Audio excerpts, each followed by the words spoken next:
What do hedge funds think of technical analysis? Some of them love it and some of them hate it, and I think you have to really specify what you mean by technical analysis. If technical analysis means optically looking at the chart and looking at heads and shoulders and stuff like that, it becomes very difficult to test. You see, you might look at this today and see it's a heads and shoulders, and in 5 years' time you might see something completely different, maybe a cup with handle. What influenced you to make those choices, you can't determine, you can't test.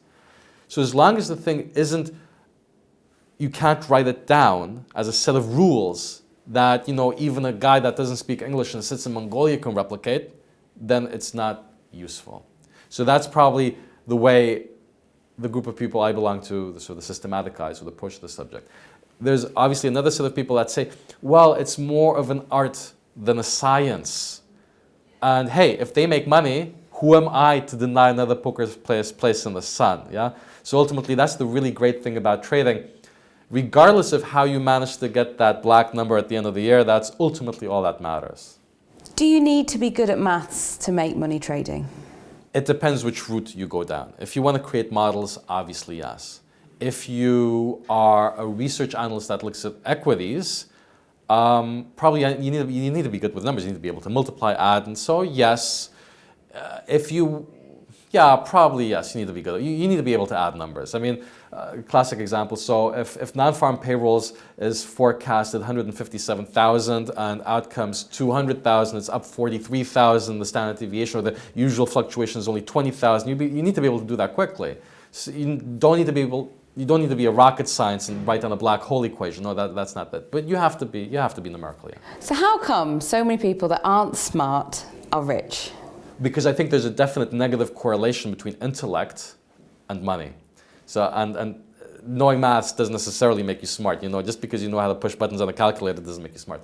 So, and I'll tell you why. I think the definition of somebody who's intelligent is the ability to self-reflect and ask himself, am I right? Self-doubt. So self-doubt sounds maybe a little bit negative, but auto-reflection, introspection. And so the problem there is it's so easy from looking at yourself and asking yourself constantly, can I improve? Am I doing this right? To actually say, I screwed this up. This is bad. This doesn't work. Well, you ask yourself that the whole time, your confidence goes down. You start focusing on trying to fix things that aren't, you don't have to fix. You need to know what your sphere of competency is. You need to know what the boundary for that is, and you need to stick in there. But it's so easy to beat yourself up. And I think intelligent people are really, really good at doing that. People who don't auto-reflect, you maybe put them in the category of not necessarily the most intelligent people in the world. And again, they may be emotionally intelligent. They maybe have a social flair, a social touch. So intelligence is, I think, overrated to a certain extent. They don't have that. And so they will actually believe that they are right all the time. Now, that with it brings a certain chutzpah and confidence. And trust me, that will make you get up again once you fall. And as I said, the biggest failure or the biggest issue why people fail is not getting back up. But that confidence, boom, you get up again. I think that's the challenge people who constantly introspect have to face and overcome. Stop beating yourself up. Stop thinking about the past. Shut the door on the past, look forward and move forward. So why aren't economists wealthy or investors? Or are they?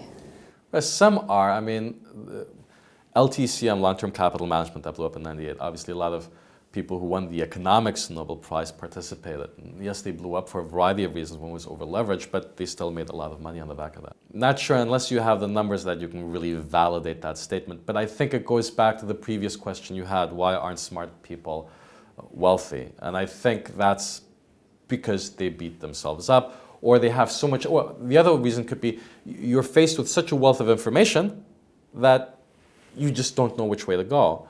And that again is then with lack of confidence, because ultimately, I think, okay, most people when they're about to take a decision want to take the right decision.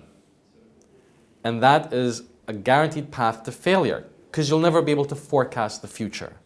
And so what you tend to find is a lot of people are faced with so much information of facts, and they've got all this knowledge and theoretical background that they try to fit it in and just can't come out with a black and white answer. And then they self-sabotage them, they never pull the trigger. So you see a lot of people who know a lot of stuff, who are just incredibly scared to pull the trigger because they want to take the right decision. And guess what? Life's not about taking the right decision. Life's about pulling the trigger and then aiming and then course correcting. Because once you've taken the decision, you can always change your mind.